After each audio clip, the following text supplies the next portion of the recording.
ministry wife is a vocation without a job description. And let's be honest, sometimes it seems like ministry might be easier if we did have one. If you are a ministry wife like me and are looking for hope, perspective, and a little bit of practical advice regarding your role, you're in the right place. Hi, I'm Christine Hoover, author of How to Thrive as a Pastor's Wife. Welcome to the Ministry Wives Podcast, a production of the North American Mission Board. Join me as we hear from guests from various ministry contexts, having authentic conversations about our shared joys and challenges, even the ones we're unsure we can talk about. No topic is off limits. Today, my guests are Vance and Kristie Pitman. Vance and Kristie planted Hope Church more than 20 years ago in Las Vegas, Nevada. Together, they nurtured a small fellowship that started with 18 people in their living room into a vibrant, multi-ethnic fellowship that today speaks more than 50 languages, has planted more than 80 churches, and whose members regularly engage not only the city in which they live, but also the West and the world for the sake of the kingdom of God.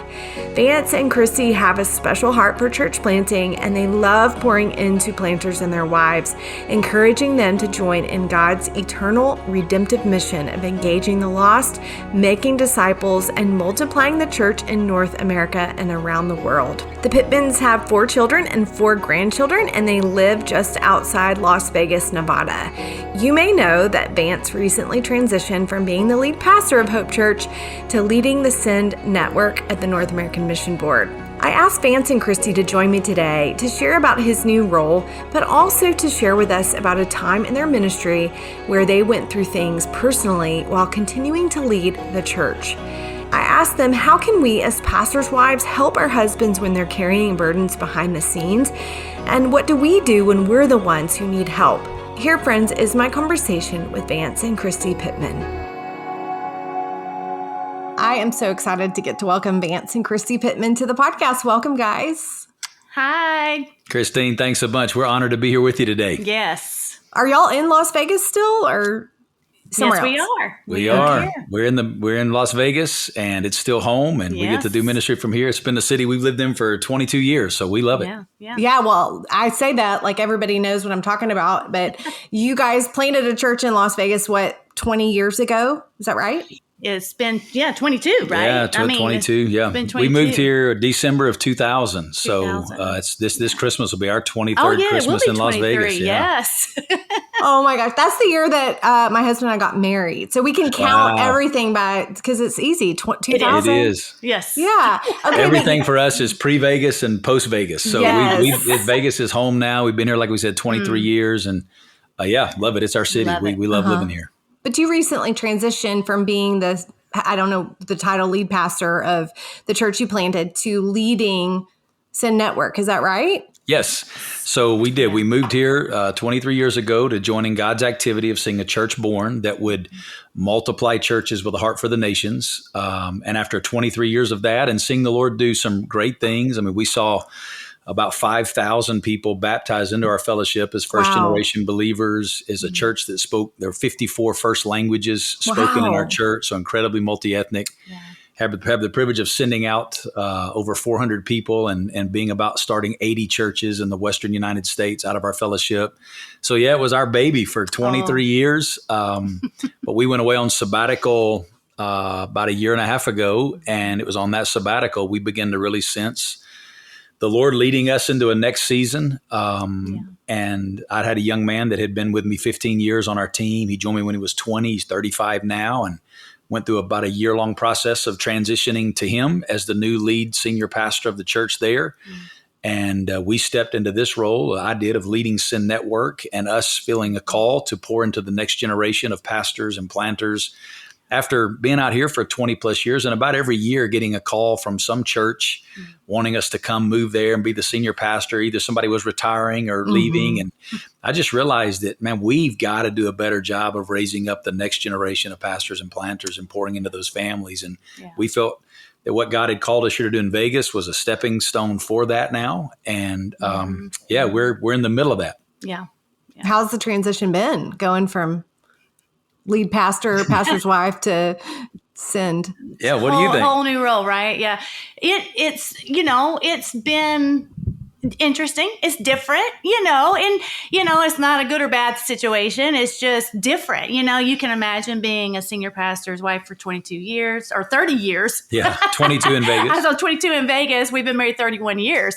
So, being that, and then just trying to really find my place again, if you can imagine just, being involved in, I was involved in the worship. I was involved in whether it was rocking babies in the nursery, or being volunteering in the kids ministry and leading a little small group there, and just really, really heavily involved. Right. And so going from that to, not really doing that anymore, just kind of finding my new place, figuring that out. So that's kind of ongoing right now, but it's okay. It's very emotional because every day it's kind of like when you're kids, you spend, 18, 20, 25 years raising, and then they get married and they move out and do their own thing. Mm-hmm. It's right. Mm-hmm. Yeah. It's good. Yeah. But it's also painful and emotional, and it messes up your rhythms, and you have to figure things out again and discover a new season of life. And because we've transitioned to a young leader at our church that I've been with for a long time. We got a great relationship, but he's a young leader. We realized he needs his space. Mm-hmm. And when you're the founding pastor and wife, you have a big shadow in a place like that and in our city. And so we've distanced ourselves from the fellowship for a while to give them some space. And that's made it even harder because that's been our world for so long. And really for my wife in particular, because Kristie's underselling herself. But what's unique about her is some pastors' wives like to be on the stage, like to be up front. That's not her. She's the type person that, like, you can't plant churches without people like my wife. You've got to have those people that are in the background, that are willing to be servants in the night watches, unnoticed, unheard of, but just give so much of their time. And she's done that for so long. Mm-hmm. Now in this transition, kids are all out of the house. She's given that up. And I'm stepped into this role with Sin Network, and I got this stuff, but her finding her place in the transition has been. It's challenging. I mean, I don't know of another word to use other than it's just challenging at this point, and that's okay. Again, just finding my place again and figuring it out and seeking the Lord, and what does that look like? So. Well, I will say really cool though, Christine. God's been gracious in his favor in our city. We just got the Raiders, the football team here, the NFL team. Mm-hmm. And just by a weird set of circumstances, we just got invited in. I'm co-chaplain of the team this season. And it's given us an opportunity to shepherd and be missionaries in our city in this in-between season, like God in his grace. So she's doing Bible studies for players and coaches' wives. And that's so cool. Just a really neat opportunity that the Lord in his grace has given us to continue to shepherd in our city. So that's been really cool. And that is cool because it's something, again, I've just been praying very specific for, like, we know this is our city, that God called us to this city. We know we're here. We love our city. And so we want to continue to be a blessing and to be able to serve in this great city. So for this to come up, it was like, oh, thank you, Jesus. That's really cool. So we're excited. That's great. Yeah, because our daughter and son-in-law just moved back here with 3 of our grandkids. They're going to be planting a new church in Vegas, being sent out of our church here in Vegas. Right. So, we're going to both jump in and help. That's what I was wondering. Yeah. Yeah. So that's fun, but that's very exciting. That's in process. So. Yeah. Okay. Yeah. Well, I think y'all just gave voice to whether someone's been doing church plant for 22 years and steps out of that. We all go through these transitions, and we have to kind of, I think especially for the wives, I think that's harder to kind of figure out what's my spot. And so we can relate to that. And I'm thankful for what y'all have done. And I know that God's got more for you coming. Yeah. I'd love to take some steps back though into that time when y'all were in your church. Because you experienced some personal burdens behind the scenes of your ministry. I'd love to hear about that. And I ask because we all also, as pastors and pastors' wives, experience those kinds of things, but it's hard sometimes to know how to talk about that when you're also leading. And so I'd love for you to tell us about that time. Yeah. And Christine, I think I'd say, first of all, a lot of times people only know stories from the outside looking in. Yeah. And a lot of people know of our story because of the uniqueness of Vegas and because we were sent out in some ways from high profile leaders out here in churches. A lot of people know our story, but they only know it from the outside. And so they see the outside and they hear about the people coming to Christ, the churches that have been planted, and they don't realize that total transparency, we would have quit 1,000 times. Yes, absolutely. Because for every mountaintop, there's a valley. Yeah. And every one of those valleys are difficult and challenging. And one in particular that I think you're referring to, when we were in about year 2012, so we've been out here about 12 years, about halfway into our journey. Church planting anywhere is all consuming. I tell planters now, church planting is the highest high and the lowest low in a 24-hour period. That's over so and over true. and over again. Yes. That's just what it is. It's mountaintops and it's valleys every 24 hours. You don't see them coming. And for the first 12 years, we were experiencing in the midst of that a lot of growth, a lot of people coming to Christ, but also a lot of challenge in a spiritually dark city like Vegas that was all consuming. And we didn't have a good balance. We had some great balance as it pertained to our family and keeping our family the priority. Yeah. But we didn't balance work and rest rhythms really well. No. And so for that reason, in 2012, I kind of hit a wall of my body just gave out after 12 years of running hard. My doctor described it as a physical version of a mental breakdown. I came home one day from work and tried to have dinner with the family, couldn't really put sentences together, said I'm going to go to bed, and slept for 8 days. I didn't wake up. She came and tried to wake me up periodically for 8 days and give me food, and I didn't eat. I lost about 20 pounds in 8 days. I was legit concerned, obviously. Yes. Yeah. So they got me up, drugged me to a doctor. Everything turned out to be okay physically. It was just your body reaches a point where it says enough's enough. Yeah. And we had to do a hard reset on our lives, which thankfully we had some great leaders in our church that stepped in, put some parameters on me for 9 months. I travel extensively. I'm, 150,000 miles a year on Delta Airlines and have done that for, 20 years. But so for 9 months, they pulled all travel, couldn't travel. I couldn't go to the office. They didn't let me hold a meeting, counseling appointment, lead the staff. I preached on Sundays about 30% of the time for 9 months, and that was it. Other than that, they pulled me out of everything to hard reset my life. And she obviously walked with me through all of that. Yeah. And I mean, I would say, in church planning, the belief, and I know it was for us, that, we had to do it all, right? Yeah. When you're church planning, you just do it all. And, you get to the place where you feel like, if I'm not here this weekend, or if I can't, there's just this belief that we have to be here for everything. And there's, we have to.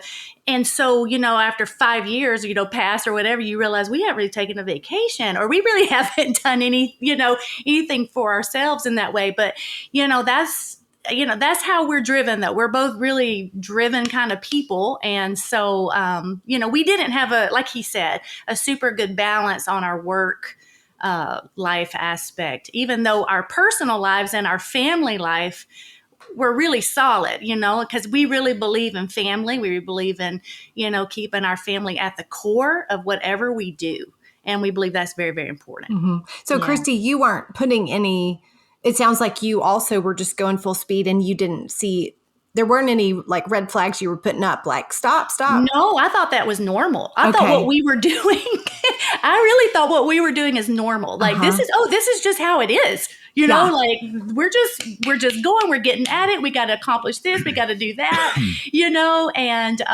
you're in it, and you don't realize that you've literally been running 100 miles an hour for years. And you run a sprint for so long that it begins to feel like a marathon. You just think this is the normal pace you're supposed to keep. Yes. And church planting is challenging anywhere.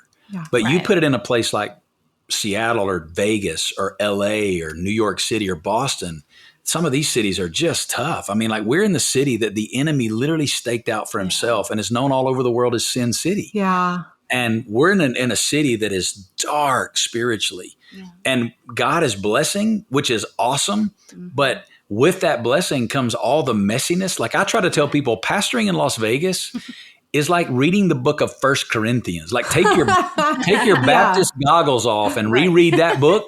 Everything in that book is in our church times 10. Like if it's happening there, it's just messy and it's beautiful and it's pure, but gosh, it's challenging. But when you're parenting small kids, it just becomes normal. And when you're planting a church, it's like parenting preschoolers. It's just the rhythm of your life. What you do. Yeah. You learn a new normal is what I would say. You do. We learn a new normal. You forget what normal is, and then you create a new normal, and then you realize this isn't normal. Right. We can't do this. So I'm wondering what parameters you put in place once that happened, because I would imagine, Kristie, you didn't have the physical breakdown, but that stops you in your tracks too. And so you're having to rethink some things. So what are things that y'all rethought and changed? Yeah, well, I think Vance could probably answer that better, but because that's where a lot of the leadership at our church really put in some hard things for him. And, and with that, they were also telling me what they were doing and that I needed to help him at home, making sure that he did those things, parameters like, okay, you're not going to be doing this. And you got to say no to that. Or it was really about building intentionally. And this is the principle, I guess, if I was going to summarize it like this, we had to learn that rest is as spiritual as work. Yeah.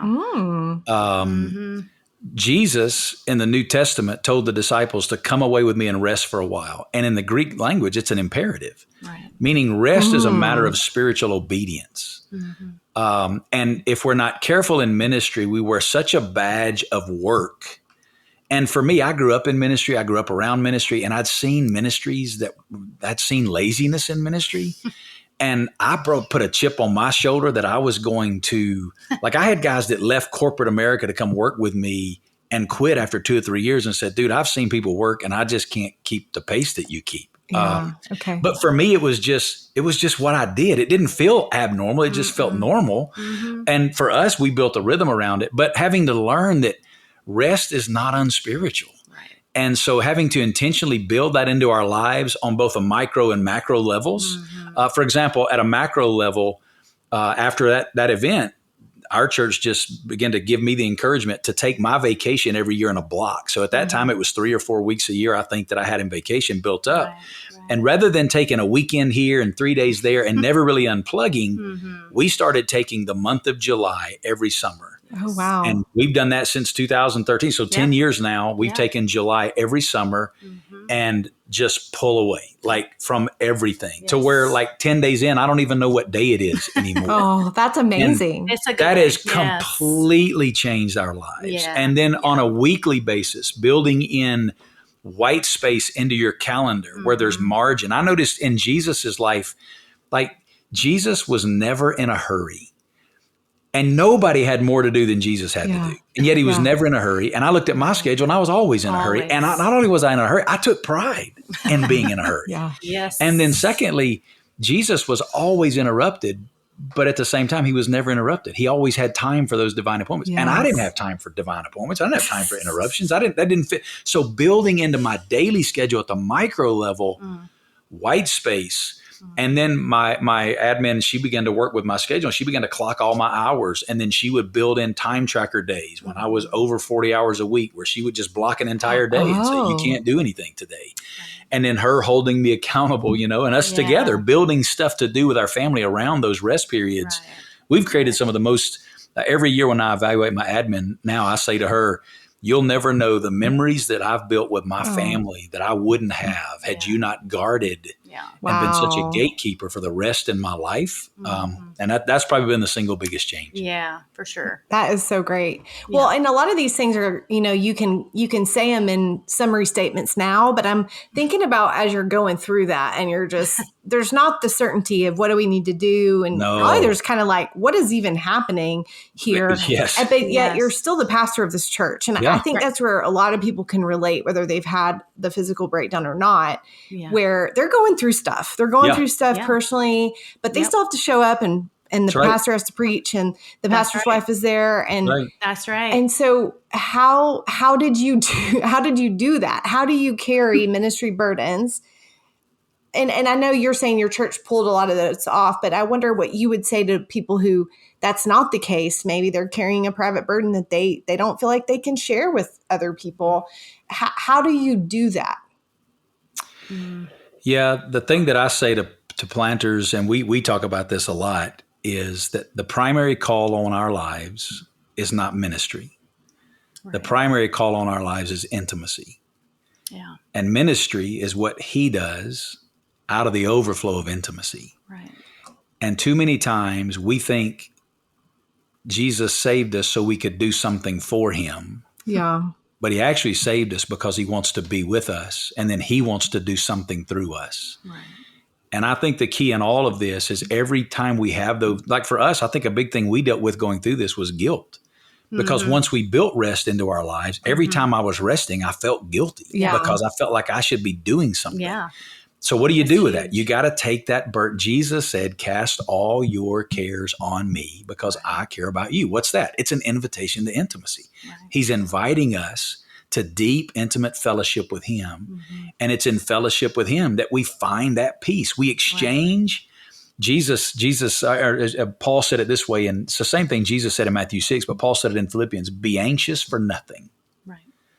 So the word anxious there is a word translated worry, stress, anxiety in the New Testament, and it's literally an imperative. He said, be anxious for nothing, meaning for you and I to live with anxiety and that tension is really not scriptural. He said, don't do that. Mm-hmm.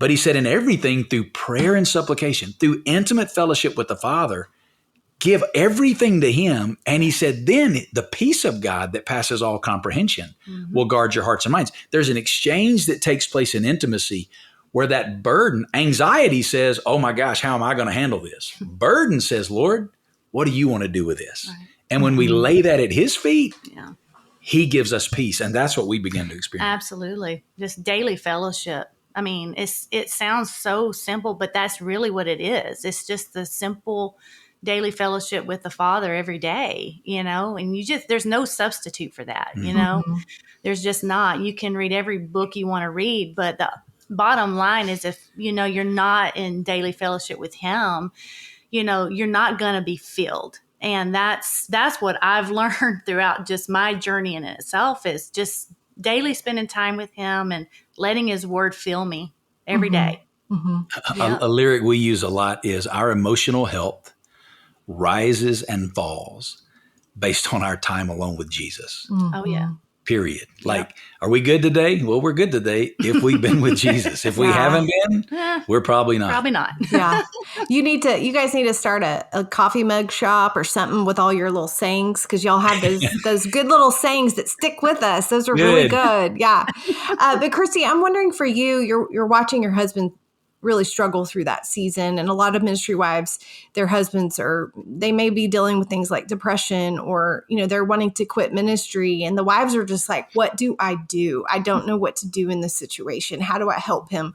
What would you say to wives who are in similar situations that you were? Yeah. I mean, for me, all I could do was be there for him. And what I mean by that is just and pray for him. Obviously, that's just an obvious one that we all should do. But just, ask him, what are your needs today? What can I do for you today? Mm-hmm.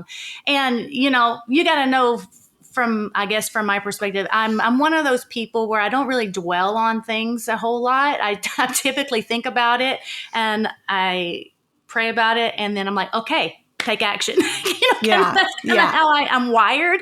And so, for me, it's just obviously watching him go through something like that is heartbreaking because I don't think there is anything you can specifically do to help someone who is struggling internally like that. Yeah. That's really a tough place to be. I'm not going to lie. So, for me, I just tried to be there for him, whatever he needed. Like you said, bringing him food, making sure his, maintains his schedule like he needs to, and all those different things. But other than that, there's not a whole lot. Is this something that y'all shared with the whole church that you were going through? What's ironic is I actually, until the book came out, I don't think I'd ever even told the story I don't think publicly. So. Yeah. And I wasn't trying to hide it. It just wasn't I don't know. I've just watched a lot of people in moments like that live with too much information on their sleeve. And I guess for us, we just we knew we were still a work in progress. Yeah. And Yes. I wanted the cake to be fully baked Yes. before we started rolling out there. So, I mean, the church, obviously, we didn't hide it. The church knew that, I'd gone through something that I was taking a step back for a season, but I was still there preaching. So for a lot of the people, they didn't, they saw me preaching at least a regular rhythm. Right. So they didn't feel as much different.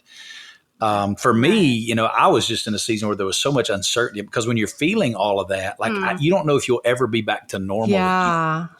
And so the biggest thing that, what you ask about for Kristie, I mean, just with so much uncertainty, the certainty that I found in her and in us was, like whatever happened with the ministry side of things and was I going to be able to do this again or what, like we were good. And just that island of certainty in the midst of an ocean of uncertainty was so solidifying for my life. That's great. Yeah. That's really great. So as y'all are moving through that and you're starting to realize we need to put in these new practices of rest, and that's a spiritual work and just as important as work. I'm wondering how you saw your ministry change, like how you engaged the church. How did that change? What kind of fruit came from that?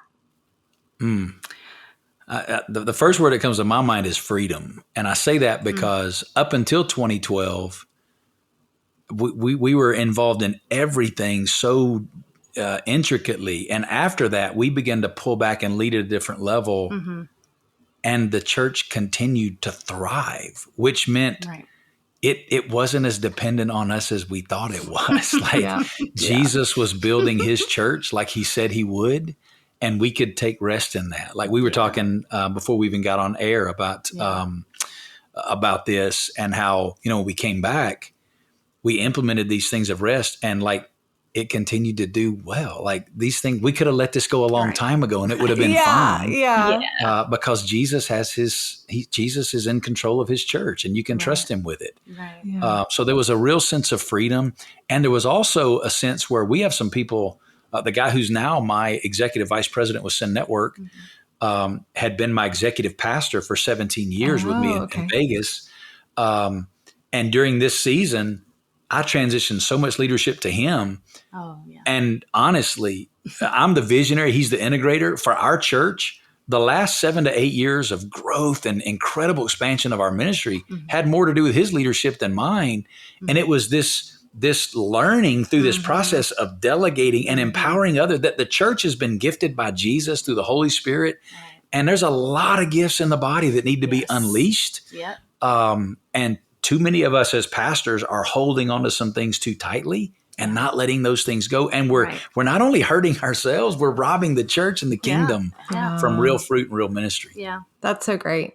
Well, I would imagine you're wanting to bring a lot of these lessons into your work with Send Network. I mean, are you getting to do a lot of, I guess I don't totally understand what your job is. I would imagine you're traveling around and you're getting to preach and all that. But are you spending time with planters and helping them kind of work through these kind of things too? Yeah, we do. We're in everything that has to do with Send Network and church planting falls under now our leadership. And so everything from how we assess planters, how we train them, how we coach them, the gatherings that we have for them, a lot of the stuff that I'm saying on this podcast, we've done 5 gatherings. We'll have close to 3,000 of our planters and wives over 12 months in these gatherings. And I'm teaching a lot of this stuff about kingdom and about intimacy and about Jesus and his church to our planters right now. We've made some of this a part of our orientation.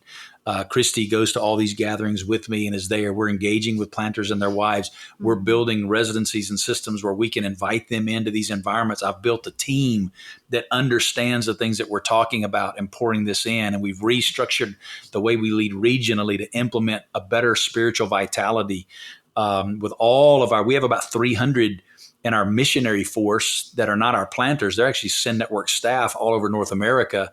And we're implementing a new strategy where I want it to be said that if you work at Sin Network, you love Jesus more and you're better equipped for kingdom service because you've served here. And before, with Sin Network, planters were the tip of the spear and pastors were our primary customer, but our field missionaries were kind of the hired hands that we worked hard and then put up wet. And so we now are pouring into them so that they're growing in Christ and experiencing spiritual vitality and rest and health. And I just think it makes our network stronger. So yeah, that's kind of what we're trying to do with bringing that to them. Yeah. Well, I've also heard that you have a vision for the women in Sin Network that I don't know what that is, but I'm excited to hear because my husband and I planted a church. Yeah. And so there were a lot of things that I needed and desired through Sin Network. And now I know they've grown a ton of things through like Kathy Litton's work and all that. Oh, yeah. But I'd love to hear from you directly what your ideas and hopes are for women. Yeah. So I believe in a New Testament missiology. And if you go all the way back to the missionary team that Jesus empowered to begin the movement that we're a part of today, and then pass the baton to the apostles and Paul and others, women have always been a key part of the missionary movement. From the most theologically significant letter written in the New Testament, Rome, being delivered to the church at Rome by the hands of a woman, to the message of the gospel, the solidification through the message of the resurrection, first being entrusted to women to share with the apostles, to women throughout the New Testament. So I am complementarian, but I am complementarian in a way that believes in the unleashing of the church for the expansion of the kingdom. And I am disappointed and discouraged by the recent conversations within our convention of churches.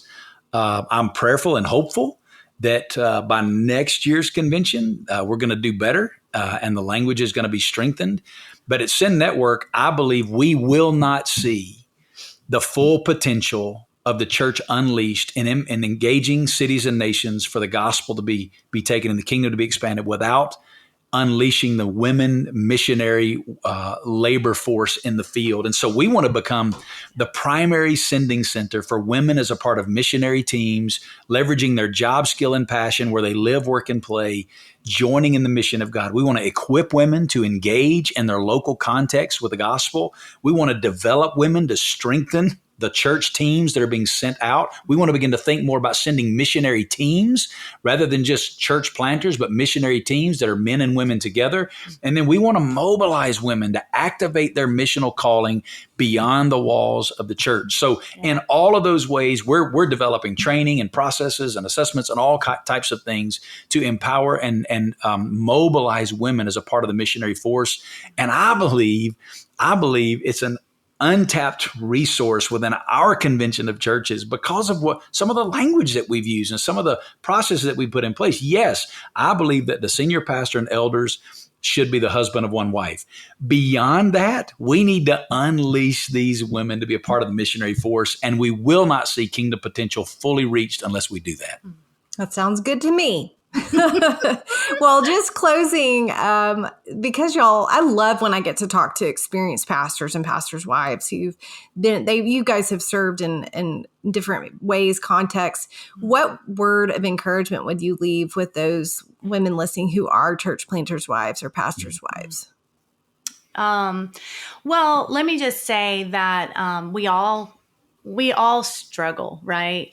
I mean, we all have moments and sometimes seasons where we just struggle and it's hard.